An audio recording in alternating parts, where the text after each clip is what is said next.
Hello friends, how are doing. Last time मैंने आपसे एक अनफॉर्चुनेट अनप्लेजेंट इंसिडेंट शेयर किया था जिसमें एक पेरेंट और एक टीचर के बीच में इंटरपर्सनल कॉन्फ्लिक्ट इतना बढ़ गया था कि उस टीचर को अपनी जॉब तक छोड़ने के लिए मजबूर होना पड़ा था। She resigned herself, but that came to me as a shock.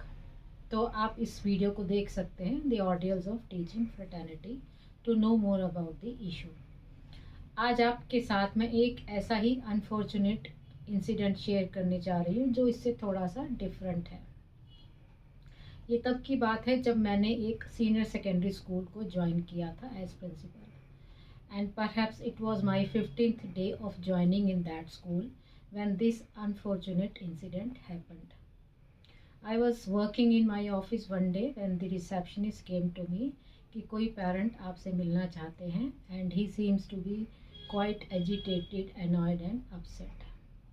तो मैंने रिसेप्शनिस्ट को कहा कि उनको तुरंत भेजे मेरे पास अंदर।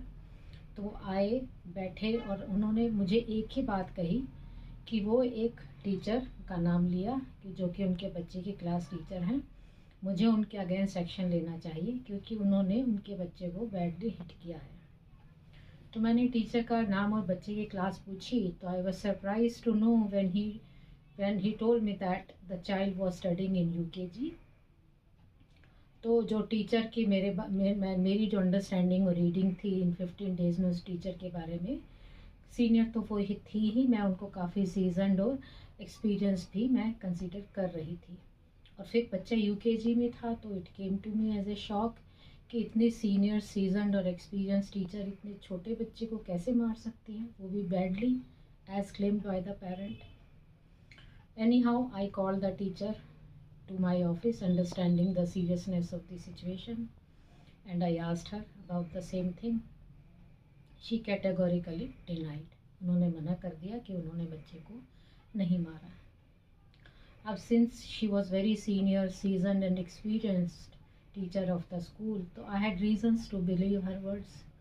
तो मैंने उनको क्लास में वापस भेज दिया और पेरेंट को समझाने की, कन्विंस और कंसोल करने की कोशिश की, ये सब बता कर कि हो सकता है कुछ आपके बच्चे और टीचर के बीच में मिसअंडरस्टैंडिंग हो गई है। तो शायद उनको मेरी बात में कुछ लॉजिक, कुछ सब्सटेंस नज़र आया, एंड ही सेड कि ठीक है, वो अभी आए हैं तो बच्चे को लेकर जा रहे हैं और बच्चे से फिर से बात करेंगे, शायद कोई मिसअंडरस्टैंडिंग ना हुई हो बच्चे के और टीचर के बीच में। तो I was glad that he was trying to understand our point of view. He left my office. He must have collected the child. He neither spoke anything to teacher about it, nor he came back to my office. So I thought कि the issue might have been resolved. After 1 hour, I got a call from the local police station कि उस particular teacher के against और मेरे against being the principal of the school, उन्हीं parent ने complain की है कि उनके बच्चे को उस teacher ने badly hit किया है और हमें पुलिस स्टेशन आने के लिए कहा गया as early as possible. I was again very surprised. I called the teacher to my office, asked her again. उन्होंने फिर मना किया कि उन्होंने बच्चे को नहीं मारा। खैर, हम पुलिस स्टेशन गए। रास्ते में मैंने फिर उनसे पूछा कि क्या आप बताएंगी मुझे कि आपने मारा है। शी सेड नहीं मैम, मैंने नहीं मारा। खैर, we reach the police station. तो जो पुलिस वालों की रूटीन इंटरोगेशन, जो आपको पता ही है जैसी होती है, वो स्टार्ट हुई। उनके लिए तो उनके वर्ड्स में वो रूटीन इंटरोगेशन होती है, हमारे लिए it was kind of harassment, humiliation, because we both had never face such a thing, but we had to face it. और ये सिलसिला 2 दिन तक चला, उनकी इंटरोगेशन और हमारे वर्ड्स में हैरेसमेंट और humiliation. Third day when we were on the way to the police station, the teacher broke down and she admitted herself। उन्होंने माना खुद ही कि उन्होंने बच्चे को माइल्डली पैट किया था उसकी बैक पर। She didn't hit her badly as claimed by the parent. She said कि वो कुछ एक्टिविटी करवा रही थी क्लास में, बच्चा उसमें पार्टिसिपेट नहीं कर पा रहा था या नहीं कर रहा था, तो उन्होंने ऐसे उसकी बैक पर हल्का सा पैट करके उसको उस एक्टिविटी में पार्टिसिपेट करने के लिए कहा। तो आई आस्क्ड हर कि if she would like to apologize to that parent. She agreed to it.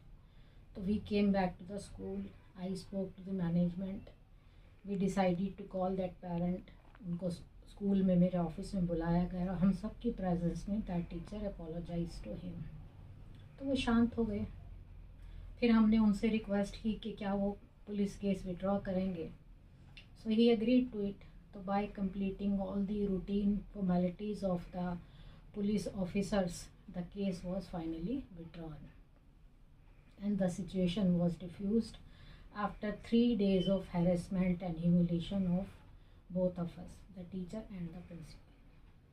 अब आपके जहन में भी ये 2 क्वेश्चन आ रहे होंगे जो मेरे आ रहे हैं।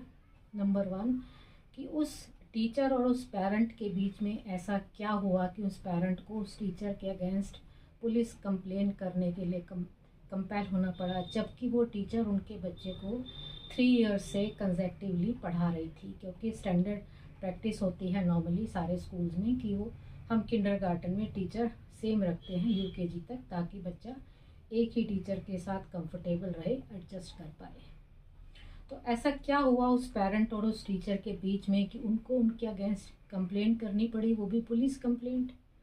और एक यूकेजी के बच्चे ने उस टीचर पर ट्रस्ट ना करके उस अपने पेरेंट को टीचर के बारे में कंप्लेन की। ये भी विचारने जो सवाल है, क्वेश्चन है, जिस पर हमें सोचना चाहिए।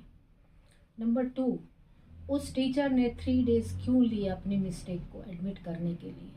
तो अगर वो फर्स्ट डे अपनी मिस्टेक को एडमिट कर लेती, चाहे उन्होंने धीरे से ही पैट ही किया था बच्चे को, लेकिन बच्चे ने अगर उसको अपने पेरेंट को उसको पिटाई समझकर कंप्लेन किया है, तो she should have admitted her mistake on the very first day, जिससे कि उनका टाइम और एनर्जी और प्रिंसिपल का टाइम और एनर्जी बचता और बच्चे के उसके और उनके बीच में जो मिसअंडरस्टैंडिंग हुई थी शायद वो दूर हो जाती और स्कूल की पब्लिक इमेज भी सेव हो जाती। तो ये उन्होंने फर्स्ट डे क्यों नहीं एडमिट किया? इन दोनों सवालों के जवाब इसलिए इनके सॉल्यूशंस हमें जानने ज़रूरी हैं, क्योंकि इन दोनों सवालों के जवाब में ही हमारा थर्ड बहुत बड़ा क्वेश्चन का आंसर छिपा हुआ है कि इस तरह की सिचुएशंस को, इस तरह के अनफॉर्चुनेट इंसिडेंट्स को हम फ्यूचर में कैसे होने से रोकें। तो इन दोनों सवालों के जवाब, इनके सॉल्यूशंस क्या हो सकते हैं, मैं आपसे नेक्स्ट वीडियो में शेयर करूँगी। Hope you like the video. Thank you. God bless you.